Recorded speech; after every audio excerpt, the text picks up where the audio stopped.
Hello, my beautiful friends, and welcome back to Alien Protocols. So, I have been exploring these topics for a long time, and I have, over time, grown in my lack of understanding. And in this episode, I'd like to share some thoughts and ideas that I think are pertinent and could explore some areas and even just open up some questions that are very, very concerning. So, I believe that there's a lot of questions that beg to be answered, and these questions are not easy to come up with answers for. So you have to make, as best of logical speculations as you can, and move on from there, and try and see if these hypotheses make sense over time, and ruling them in or out. So this is basically what I think as of now. It's not the entire scope of the possibilities I think are at play here, but this is a logical model and some logical thoughts that I thought you would enjoy. So what are they? From my experience, it's not just one thing. There's a dynamic convergence of synonyms, things, multiple dynamic phenomena and technologies that simultaneously appear similar. And not all the craft are from one cause or one civilization. So that's actually kind of exciting. But I think there's a lot of mistaken identities. I think there's a lot of, even of the best sightings, I think there's a lot of mistakes. 90% of the sightings where people really think they're seeing aliens, I think are not. I think about 50% of those are natural, at least. 40% are black projects, secret government advancements. Remember the stealth fighters from 50 years ago. Believe me, we've got a lot more advanced stuff. And then I think 10% of those are the actual advanced civilization. Now, what are the most simple non-human intelligence origin theories? And I'll even get into some possibilities of their agenda. So I think number one, one of the most simple ones is some sort of breakaway civilization or species from Earth, from either our past or future. That seems very logical in a very simple kind of explanation.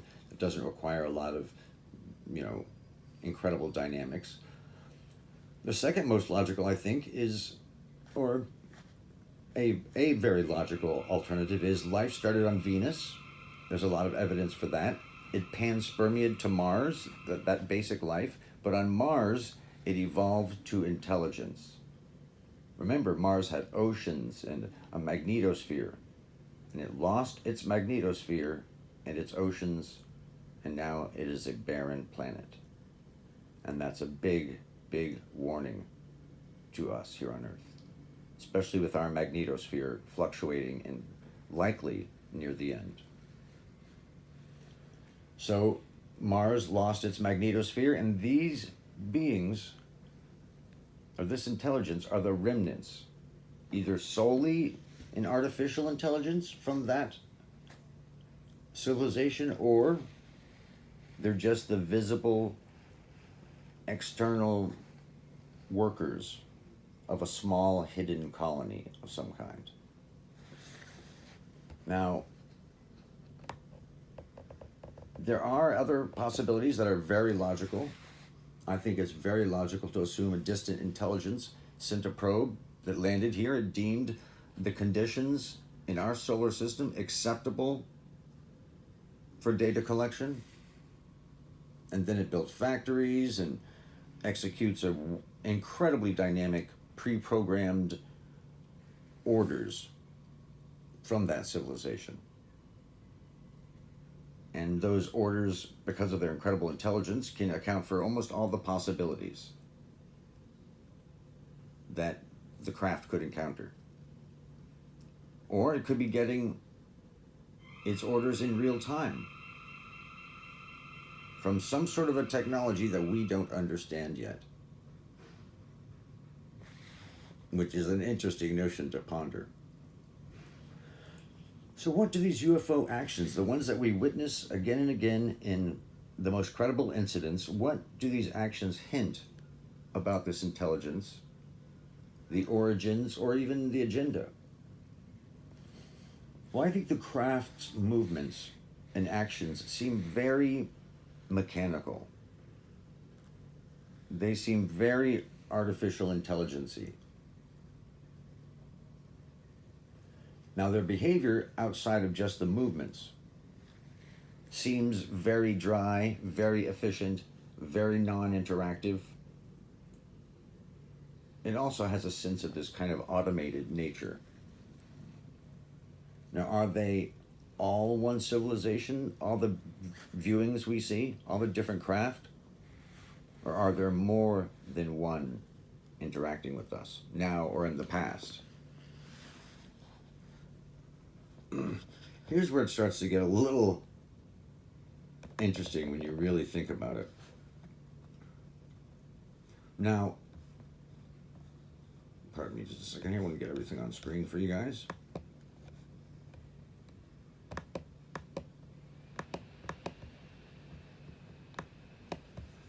Oops, excuse me. There we go. Bam, that should help. Okay, so it is quite conceivable that these different beings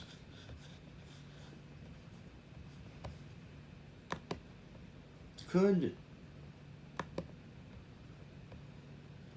have agendas that might not be very pleasing to our thoughts. For example, you could be lulled into believing that they might not be that much more advanced than us. You can see these technologies, we can conceive of what potentially could be control systems or power systems. We can conceive of these technologies not being that far in the future. And we're currently chasing the physics involved in a lot of these craft we see. So these craft seem maybe 75, 150 years more advanced than us. They seem that way. But I wouldn't believe that. It's very important, very, very important to realize that you cannot trust your senses or even your cognition when you're trying to assess or understand a more advanced civilization. Think about it.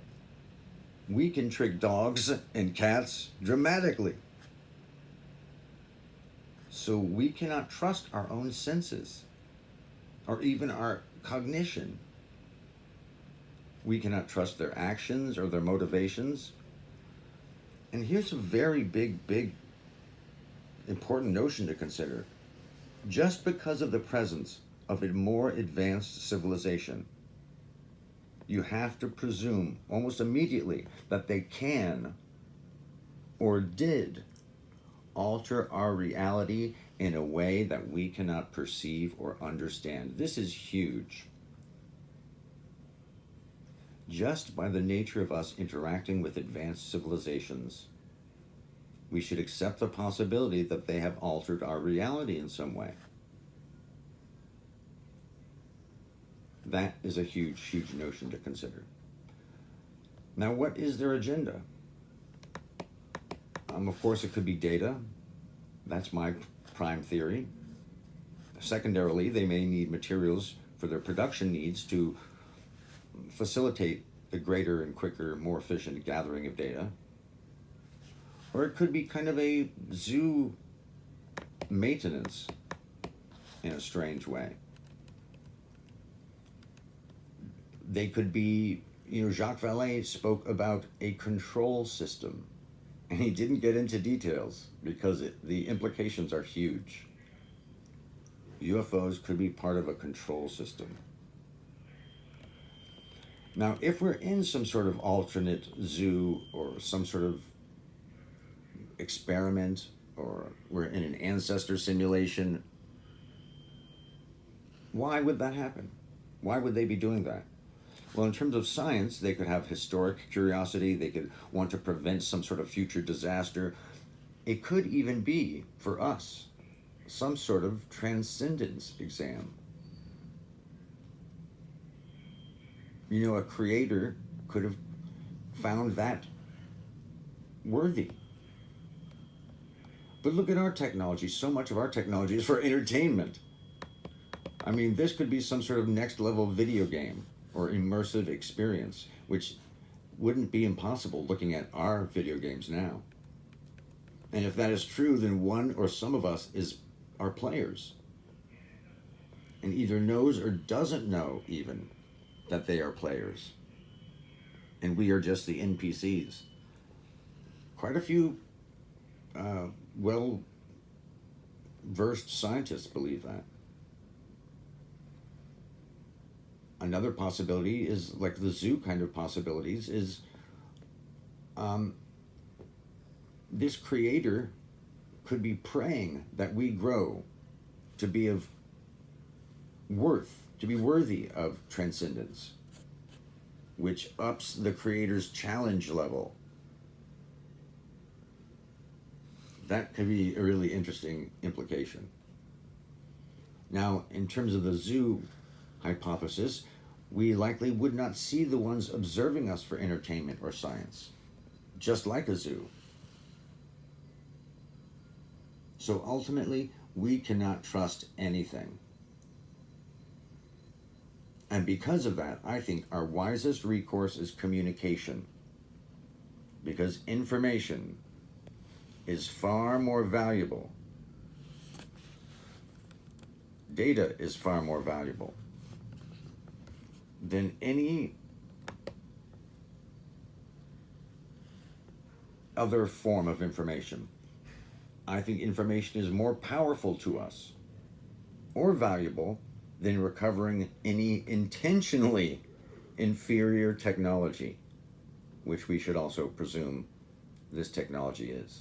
It's not their best stuff. It's just what's needed to facilitate the mission efficiently. That is a reasonable belief. So some of the shocking things in this exploration have been, we can't trust our reality. And